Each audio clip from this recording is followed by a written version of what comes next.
नमस्कार, एमपीसीजी 2020 में आप सभी का बहुत बहुत स्वागत। मैं हूं आप सभी के साथ रचना नीतीश और मैं हूं आपके साथ आकांक्षा।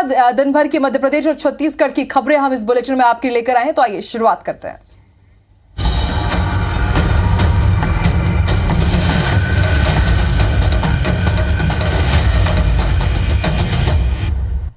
चलिए बुलेटिन की शुरुआत छत्तीसगढ़ की खबरों के साथ। छत्तीसगढ़ में कांग्रेस अब चुनावी मोड में है। आज सीएम हाउस में कांग्रेस की एक बड़ी बैठक हुई है, जिसमें फैसला लिया गया है कि 26 मई से प्रदेश के सभी 5 संभाग में संभाग स्तरीय कार्यकर्ता सम्मेलन करवाया जाएगा। इसके साथ 21 जून को पाटन में भरोसे का सम्मेलन होगा। संगठन को चुस्त दुरुस्त करने के हिसाब से होने वाली इस बैठक के बाद और चुनाव से पहले पार्टी की प्रदेश प्रभारी कुमारी सैलजा, मुख्यमंत्री भूपेश बघेल और पीसीसी चीफ मोहन मरकाम प्रदेश के हर जिले का दौरा भी करेंगे।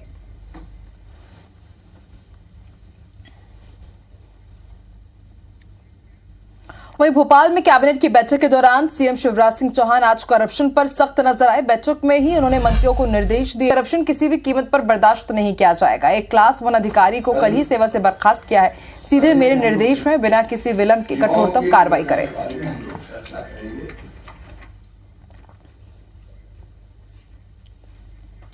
इधर छत्तीसगढ़ में बीजेपी में बैठकों और मंथनों का दौर जारी है। इन दोनों छत्तीसगढ़ के प्रदेश प्रभारी ओम माथुर छत्तीसगढ़ के दौरे पर हैं और माथुर ने ही प्रदेश कार्य समिति की बैठक की अध्यक्षता भी की। बैठक में बीजेपी ने सर्वसम्मति से प्रस्ताव पारित कर सीएम भूपेश बघेल से इस्तीफा मांगा।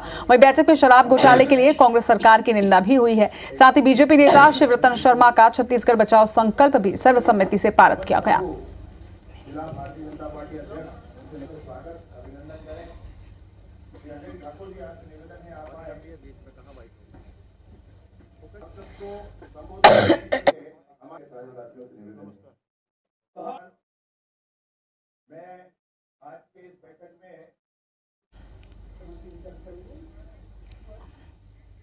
वहीं मुख्यमंत्री में आज शाम मुख्यमंत्री शिवराज सिंह चौहान ने पत्नी साधना सिंह और पूरी कैबिनेट के साथ फिल्म द केरल स्टोरी देखी। पूरी कैबिनेट ने ड्राइव इन सिनेमा के ओपन थिएटर में बैठकर ये फिल्म देखी। इस दौरान द केरला स्टोरी की डायरेक्टर सुदीप्तो सेन, निर्माता विपुल शाह और एक्ट्रेस अदा शर्मा भी मौजूद रहे। साथ जाते हैं उनके सुनहरे सपने और माता पिता की। इधर रायगढ़ के रामलीला मैदान में 1 जून से 3 जून तक 3 दिवसीय भव्य राष्ट्रीय रामायण महोत्सव का आयोजन किया जाएगा। मुख्यमंत्री भूपेश बघेल ने ट्विटर पर यह बताया है कि महोत्सव में अरण्य कांड पर केंद्रित प्रसंगों की विशेष प्रस्तुति होगी। वहीं केलो आरती और सामूहिक हनुमान चालीसा का पाठ भी यहां पर किया जाएगा। वहीं केंद्रीय मंत्री ज्योतिरादित्य सिंधिया ने पूर्व मुख्यमंत्री दिग्विजय सिंह के हिंदुत्व वाले बयान को लेकर निशाना साधा और कहा कि दिग्विजय सिंह का असली चेहरा देश और प्रदेश के सामने है। दिग्विजय सिंह के बारे में जितना कहा जाए उतना कम है। इस तरह के वक्तव्य वो पहले भी दे चुके हैं। वहीं सिंधिया ने देश में कांग्रेस की स्थिति पर भी तंज कसा। रायपुर में छत्तीसगढ़ कांग्रेस प्रभारी सैलजा कुमारी ने बैठक बुलाई और बैठक में मंत्री गुरु रुद्र कुमार सबसे आखिर में पहुंचे। लगभग 1.25 घंटे में ही सबसे पहले बैठक से भी वो निकल गए।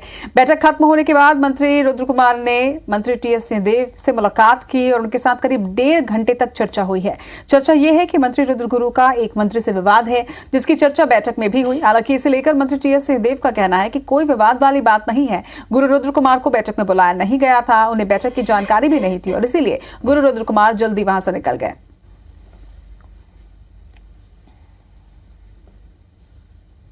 रुद्र मेरे प्रिय साथी हैं। इनके पिताजी का भी बहुत स्नेह, बहुत आशीर्वाद मिलता रहा है मेरे को। राजकुमार कॉलेज में पढ़े हुए हैं और हम लोग के व्यक्तिगत संबंध बहुत दिनों से हैं। तो सौजन्य मुलाकात के लिए आए थे, कहीं कोई राजनीति से इसको देखने की बात नहीं है। कोई विवाद की बात है ये डहरिया जी और रुद्र कुमार जी? नहीं, उन्होंने तो डहरिया जी का तो नाम भी नहीं लिया। एक्चुअली जितना देर उन्होंने बैठक में बिताया है उतना देर आप क्या रहे थे उसी पे? नहीं, वो बाय चांस वहां भी पहुंच गए थे सीएम हाउस जब बैठक चल रही थी, पर वो कुछ ही लोगों को बैठक में बुलाया गया था, इसलिए वहां से चले आए थे। वहीं भोपाल में एचयूटी के संदिग्ध आतंकियों को लेकर गृहमंत्री नरोत्तम मिश्रा ने पूर्व सीएम दिग्विजय सिंह पर बड़ा हमला बोला। नरोत्तम ने कहा कि मुगलिया संस्कृति के पैरोकार बंटाधार आप और आपके चेले कभी सनातन पर सवाल उठाते हैं, कभी भगवा को आतंकवाद बताते हैं, कभी हिंदू पर सवाल उठाते हैं, लेकिन कभी भी जेएमडी और पकड़े गए आतंकवादियों पर कोई सवाल क्यों नहीं उठाते।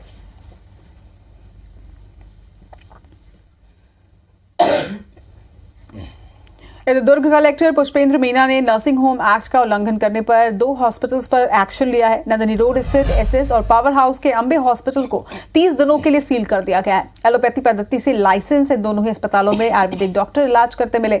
आपको बता दें कि इन दोनों ही अस्पतालों में मरीजों के परिजनों के लिए पार्किंग की सुविधा भी नहीं थी और ना ही एंट्री और एग्जिट के लिए अलग अलग गेट।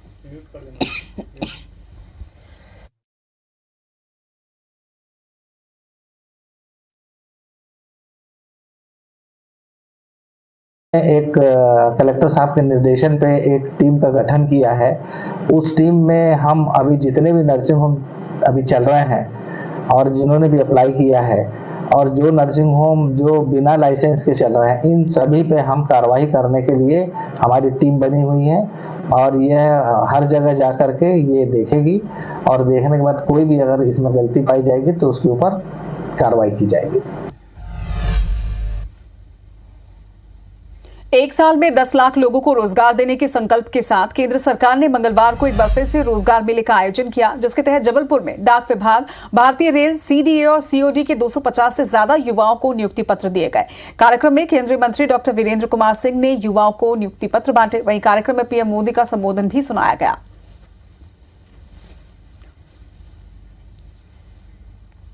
धमतरी भोयना के किसान अशोक देवांगन का 5 लाख रुपए का कर्ज छत्तीसगढ़ सरकार ने माफ कर दिया है, जिससे उत्साहित किसान ने अपने नए मकान का नाम मुख्यमंत्री भूपेश बघेल के नाम से किया है। जानकारी लगते ही मुख्यमंत्री भूपेश बघेल ने ट्वीट कर किसान अशोक के इस अपनेपन के लिए उनका आभार जताया।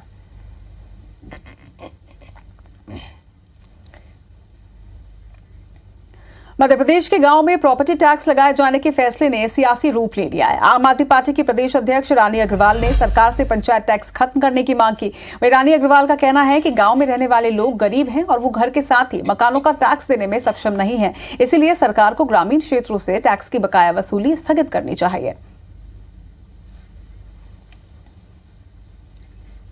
वहीं कोरबा में सरकारी कामकाज का आलम यह है कि महीनों तक लोगों की समस्या का कोई समाधान नहीं हो पा रहा है।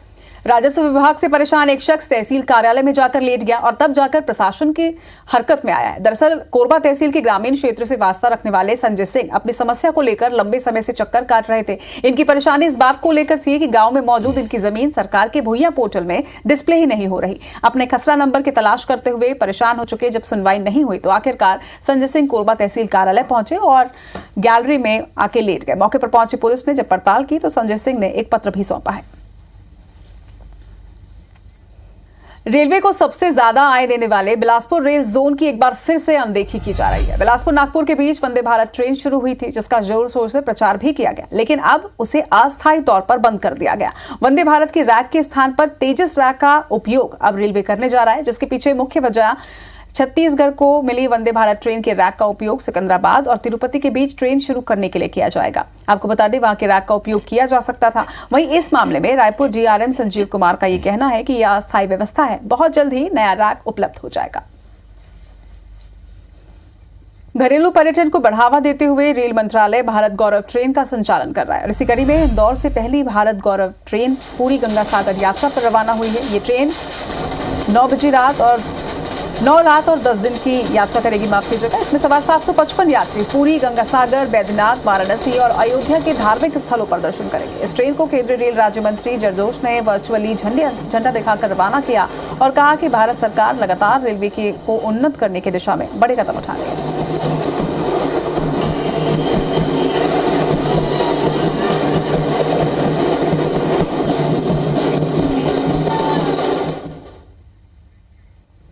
अंबिकापुर का दरिमा का महामहिमाया एयरपोर्ट राजनीतिक अखाड़ा बन गया है। दरअसल डीजीसीए की टीम दरमा एयरपोर्ट का निरीक्षण कर रही है, जिसे लेकर केंद्रीय राज्य मंत्री रेणुका सिंह ने दरमा एयरपोर्ट को केंद्र सरकार की उपलब्धि बताया और राज्य सरकार पर यह आरोप लगाए थे कि एयरपोर्ट के निर्माण को लेकर केंद्र सरकार ने पैसे दिए और राज्य सरकार सिर्फ वाहवाही लूटने का काम कर रही है। इस मामले पर पलटवार करते हुए प्रदेश के खाद्य मंत्री अमरजीत भगत ने कहा कि रेणुका सिंह को जानकारी नहीं है और वो सिर्फ कोरी बयानबाजी करती है। अगली खबर भोपाल से, जहां मांगों के पूरा ना होने से नाखुश कर्मचारियों ने आंदोलन का नया तरीका अपनाया है। नाराज कर्मचारियों की पत्नियां सीएम को अब पत्र लिख रही हैं और मांगों को पूरा करने की गुहार लगा रही हैं। इस नई मुहिम को कांग्रेस के अधिकारी कर्मचारी प्रकोष्ठ ने भी समर्थन दिया है। मुहिम के तहत 15 लाख पोस्ट कार्ड सीएम को भेजे जाएंगे। वहीं बीजेपी का कहना है कि हमारी सरकार हर वर्ग के साथ है, कर्मचारी वर्ग की मांगों को समय समय पर पूरा किया जा रहा है। खबर बिलासपुर की, जहां बेलतरा विधानसभा के बहुजन समाज पार्टी के भाईचारा सम्मेलन कार्यक्रम में मंगलवार को भगदड़ की स्थिति निर्मित हो गई। अचानक आए आंधी तूफान की वजह से कार्यक्रम के लिए लगा बड़ा पंडाल अचानक गिर गया। बड़ी संख्या में इस दौरान लोग पंडाल में मौजूद थे। वहीं हादसे में 3 बच्चों के साथ एक बुजुर्ग महिला चोटिल हुए हैं, जिन्हें इलाज के लिए अस्पताल में भर्ती करवाया गया है।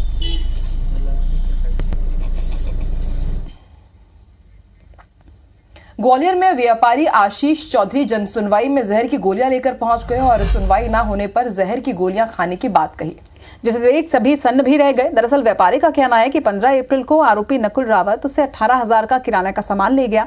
उससे पैसे मांगे तो वो परेशान करने लगा। 19 अप्रैल को उसका मोबाइल और 50,000 रुपए की नकदी छीन ली। अब आरोपी नकुल रावत, वरुण शर्मा और एक अन्य महिला ब्लैकमेल कर 80,000 रुपए की मांग कर रहे हैं। ना देने पर झूठे केस में फंसाने की धमकी भी दी जा रही है। वहीं पीड़ित का यह भी आरोप है कि इंदरगंज थाने के पुलिसकर्मी भी फरियाद सुनने की बजाय सिर्फ परेशान कर रहे हैं।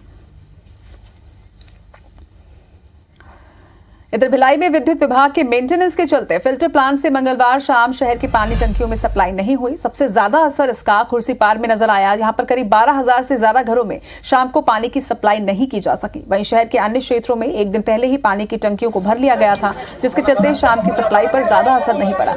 आपको बता दें कि भिलाई के फिल्टर प्लांट में लगे मोटर की रिपेयरिंग का काम और 33 kV विद्युत सप्लाई में मेंटेनेंस का काम किया गया।